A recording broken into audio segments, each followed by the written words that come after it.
जी, once again दोस्तों welcome to क्रिकनेट।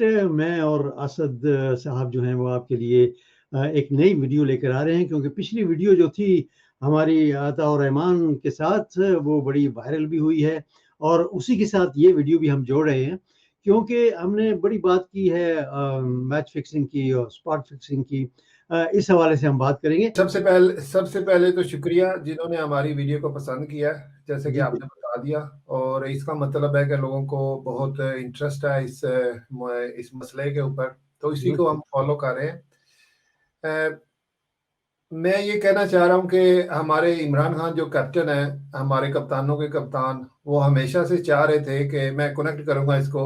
वो चाह रहे थे कि हमारी क्रिकेट कम से कम हो, यानी कि टीमें कम से कम हो। उन्होंने डिपार्टमेंटल क्रिकेट खत्म कर दी ताकि हम अपनी क्रिकेट को इम्प्रूव कर सके। तो मैं उनसे थोड़ा सा इख्तिलाफ करता हूँ, इवन तो वो हमारे लेजेंड है, हमारे आइडियल हैं। हमने उनकी तरफ देख देख के ज़िंदगी में सीखते हैं, वो जिस तरह मुश्किलात वक़्त से गुजरते हैं और चीज़ों को फ़तह करते हैं। थोड़ा सा इख्तिलाफ इसलिए करता हूँ कि सिर्फ यही मसला नहीं है जो कि हमें नुकसान पहुंचा रहा है क्रिकेट में।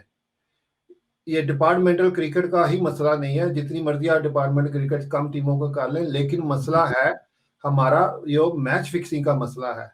सही है। मैच फिक्सिंग में आप खिलाड़ियों को तैयार करते हैं, इवन दो इसी टूटी फूटी फर्स्ट क्लास क्रिकेट ने हमें मोहम्मद आसिफ, मोहम्मद आमिर, सलमान बट और आप नाम लेते जाए नासिर जमशेद, इस तरह के बड़े अच्छे प्लेयर दिए जिन्होंने मैच विनिंग नॉक्स खेली है। मैच उनमें पोटेंशियल था कि वो वर्ल्ड क्लास बैट्समैन हो सके, सही वर्ल्ड है। क्लास प्लेयर हो सके। उनका होता यह है कि वो खिलाड़ी तैयार होते हैं, इसी सिस्टम से निकलते हैं, और जब वो पाकिस्तान टीम में अपनी जगह बना लेते हैं तो हमारा जो बुकीज का ये जो माफिया है मैच फिक्सिंग का, स्पॉट फिक्सिंग का, वो उनको काबू कर लेता है, उनके साथ कांटेक्ट कर लेता है। उसके जब वो कांटेक्ट कर लेते हैं तो फिर हम कह रहे होते हैं कि हमारे पास वसीम अकरम नहीं आ रहे, नए वकार यूनुस नहीं आ रहे, ये क्या सिस्टम खराब हो गया है।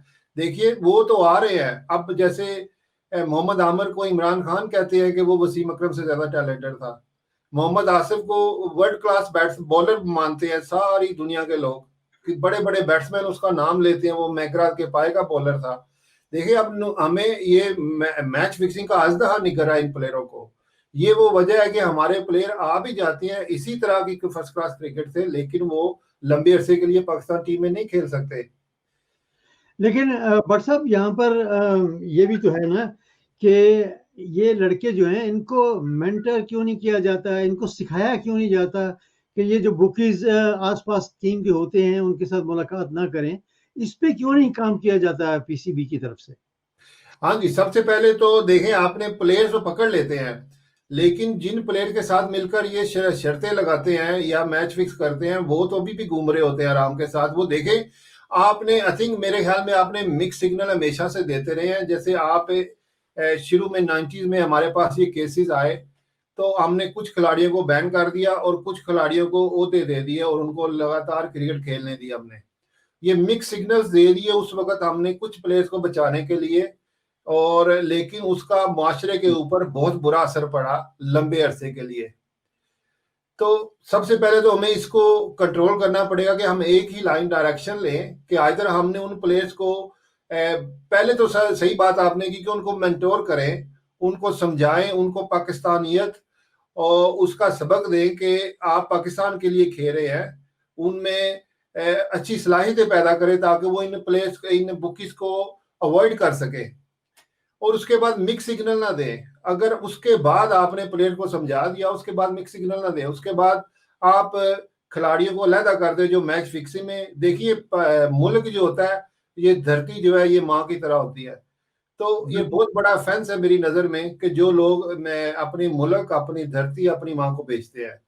तो उनके साथ हमें बहुत फर्म होना चाहिए, लेकिन उसके साथ ये भी कहते हैं उनको समझाना भी चाहिए। जैसे मोहम्मद आसिफ को मैं जानता हूँ, उसके दोस्त को जानता था, तो वो हम ज्यादातर जो पाकिस्तानी टैलेंटेड प्लेयर है वो सिर्फ गली मोहल्लों में खेलते हैं। आपको पता है एजुकेशन का इतना मयार नहीं है। सो सबसे पहले तो हमारी जिम्मेदारी बोर्ड की होती है कि उन लोगों को मेंटोर करें, उनको समझदार करें। असद भाई, सिर्फ बोर्ड की रिस्पॉन्सिबिलिटी यहाँ नहीं है, या उन अदालतों की भी रिस्पॉन्सिबिलिटी है या उन लोगों की रिस्पॉन्सिबिलिटी है जो इस किस्म के कमीशन में बैठते हैं, जो फैसले करते हैं कि उनके लाइकेबल जो प्लेयर्स होते हैं उनको लाइटली लेट ऑफ कर देते हैं, और जो बेचारे कम अरसा हो गया उनको पाकिस्तान में खेलते हुए, उनको एग्जाम्पल बना देते हैं। जब तक ये चीज़ ख़त्म नहीं होगी तो मैं समझता हूँ कि ये चीज़ें ख़त्म नहीं होने वाली, क्योंकि जैसे आपने कहा कि कुछ लोग जो हैं उनको लाइटली लेट ऑफ कर दिया गया है, वो अभी भी दंदनाते फिर रहे हैं और वहीं पीसीबी में बैठे हुए हैं। तो ये ऐसे तो काम नहीं होगा जब तक हर अदारा जो है वो सही नहीं होगा क्रिकेट के हवाले से। हाँ, ये अदालत के जो रिपोर्ट के ऊपर तो हम बहुत सारी बात कर चुके हैं, वो मसला इतना बहुत पुरानी बात है।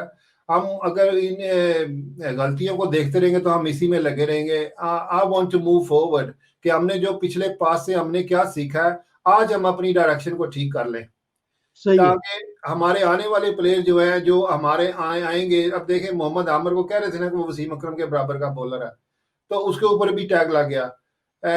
नासिर जमशेद को मैंने देखा हुआ था कि बहुत अच्छी उसने इनिंग्स खेली इंडिया में, मैंने समझा था ये बहुत अच्छा प्लेयर निकलेगा। तो सलमान बट को ले लें आप, हाँ, सलमान मोहम्मद बट आमिर को जैसे ले लें। जी, जी। हमारे वो क्रिकेट में एक सेइंग है कि आप ऑस्ट्रेलिया में स्कोर कर लें, if you score 100 in Australia that mean you are a good player. तो सही उसने है। वो भी प्रूव किया हुआ था।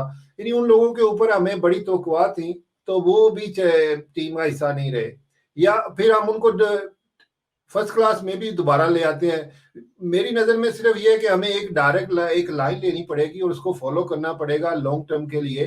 अब मैं उम्मीद करता हूँ इमरान खान और इनकी सपोर्ट है जो क्रिकेट बोर्ड के साथ, जो नए हमारे आए हुए हैं चीफ एग्जीक्यूटिव, तो मानी ये साहब। एक क्लियर लाइन लेंगे और काफी सख्त लाइन लेंगे, एजुकेट भी करेंगे प्लेयर को साथ साथ, और उसके साथ साथ उनको फिर अगर वो आप नहीं सीखते तो उनको सजाएं भी सख्त देंगे। बिल्कुल, इसी तरह जब तक सज़ाएँ नहीं होंगी ना, और सख्त किस्म की सज़ाएँ नहीं होंगी, तो मेरा ख़्याल है जो क्रिकेट में ये रस बच गई है, ये मैच फिक्सिंग या स्पॉट फिक्सिंग, ये कभी ख़त्म नहीं होगी, और ख़ास तौर पर वो players those who get away with it, वो इसको ख़त्म नहीं होने देंगे।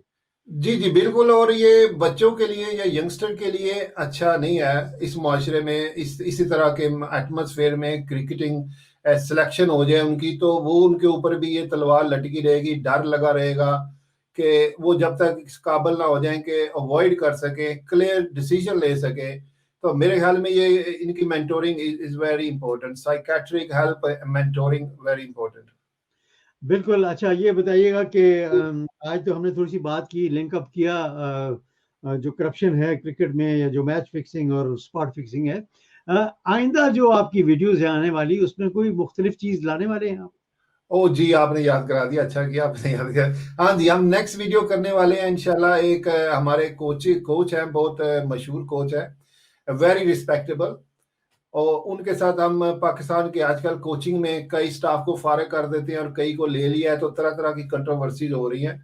हम सही है, कंट्रोवर्सी का हिस्सा तो नहीं बन रहे, ना किसी की साइड ले रहे हैं, हम जस्ट सही है। ट्राइंग टू फाइंड आउट के कौन से बेस्ट तरीके हैं जिसके साथ मिलके अपना के हम प्लेयर्स कोचिज से ही पूछेंगे कि उनकी क्या एडवाइसेस हैं, क्या वो हमें सजेस्ट करते हैं। तो हमारा नेक्स्ट प्रोग्राम पाकिस्तान की कोचिंग स्ट्रक्चर के ऊपर है कि हम पहले क्या करते रहे हैं और आने वाले अब हमारी क्या तब्दीली आने वाली है हमारे में। तो प्लीज स्टे ट्यून, हमारे देखने वालों को आप को उससे बहुत कुछ समझने का मौका मिलेगा। हमारी तरह हम भी समझेंगे, आप भी समझिए कि हकीकत में क्या होने वाला है। जी, बिल्कुल, इंशाल्लाह अगली वीडियो जो है वो कोचिंग के हवाले से आएगी, और कोच का बड़ा एक किरदार होता है टीम में। यकीनन जब इमरान खान साहब थे वो तो बड़े सख्त किस्म के कैप्टन भी थे और वो सिलेक्शन में भी हाथ बटाते थे। लेकिन जो कोच होता है वो सिर्फ बाहर कोचिंग कर सकता है, मैदान में तो खिलाड़ियों ने खेलना होता है। तो इस हवाले से अगला प्रोग्राम जो होगा जी, आप कुछ कहना चाह रहे हैं सर? जी, जी, बिल्कुल सही, आपने सब कह दिया। बिल्कुल यही कि कोचिज़ का मतलब क्या वो तब्दीली ला सकते हैं, हम कोचिज़ की ज़ुबानी ही सुनेंगे ताकि हम चलिए अपनी। ठीक है, ठीक है। बहुत-बहुत शुक्रिया आसिफ भाई, और यही था आज का जो पैगाम है, और इंशाल्लाह अगली वीडियो में आपसे दोबारा मुलाकात होगी। क्रिक नट की तरफ से, मेरी तरफ से और असद भाई की तरफ से, अल्लाह हाफ़िज़।